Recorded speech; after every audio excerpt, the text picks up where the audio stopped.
Ina Vernikoff, a Brooklyn councilwoman, brings a rare and deeply personal perspective to New York politics. She grew up in the Soviet Union, a place where government control was absolute and individual freedoms were severely restricted. Her family endured long lines for basics like milk and bread, a daily reminder of the scarcity and inefficiency that came with centralized power. These experiences left a lasting impression, shaping her deep skepticism of government overreach and her appreciation for personal liberty. For Vernikoff, coming to America meant more than just a new home. It meant freedom, opportunity, and the chance to build a better life, a stark contrast to her childhood under communism. Now, as a city councilwoman, she warns that some progressive policies in New York echo the failed systems her family escaped, and she is vocal about the dangers of repeating history. Her political identity is firmly rooted in a belief in free markets, individual liberty, and the importance of personal responsibility, values she believes are essential to preserving the American way of life. Vernikoff uses her platform to caution against policies she sees as threats to the freedoms that drew her family to the U.S., urging her colleagues and constituents to remember the lessons of the past. She views her journey, from a Soviet childhood to a seat on the city council, as living proof of the American dream and a testament to what is possible when freedom is protected. But she fears that dream is at risk as old ideologies gain traction in the city, threatening to undermine the progress that generations of immigrants have worked so hard to achieve. Her mission is clear: to remind New Yorkers of the dangers of repeating the past and to encourage a thoughtful approach to policy that values freedom and opportunity. Vernikoff wants to ensure the city doesn't make the same mistakes her family fled, and that New York remains a beacon of hope for future generations. Zoran Mamdani, a Democratic Socialist assemblyman, offers a radically different vision for New York. He champions government-led solutions, like public supermarkets, expanded rent control, and higher taxes on the wealthy, to address inequality. Mamdani's supporters see these as common-sense fixes for a broken system, while critics like Vernikoff call them dangerous experiments. His growing influence, including a high-profile meeting with House Minority Leader Hakeem Jeffries, signals a shift in city politics. For some, Mamdani represents hope for a fairer city. For others, he's a warning of radical change. The debate over his ideas is a battle for New York's future. Mamdani's proposal for government-run supermarkets has become a flashpoint in the city's ongoing political debate, sparking passionate arguments on both sides of the aisle.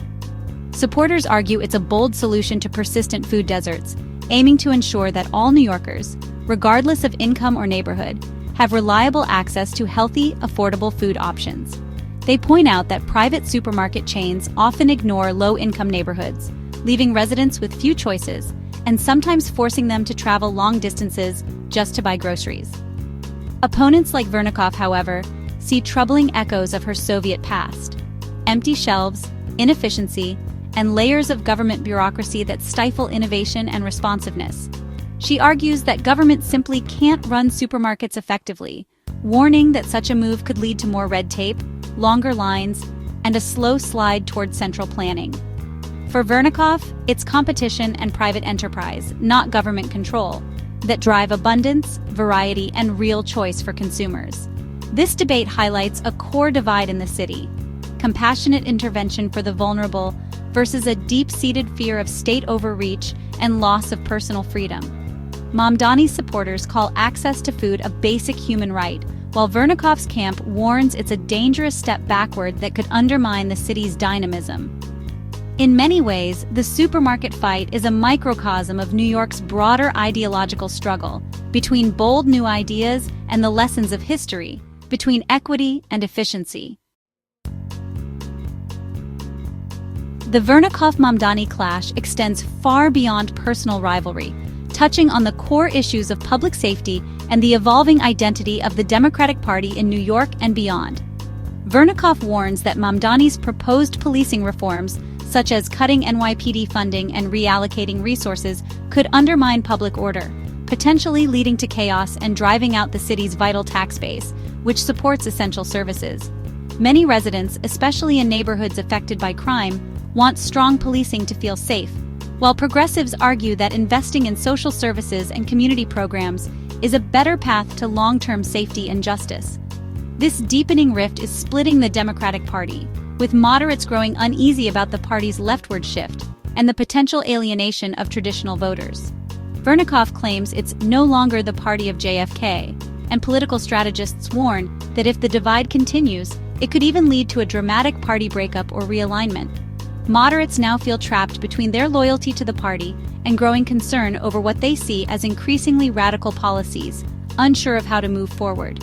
The outcome of this struggle will shape not just the next mayoral race, but the very identity and future direction of the Democratic Party in New York.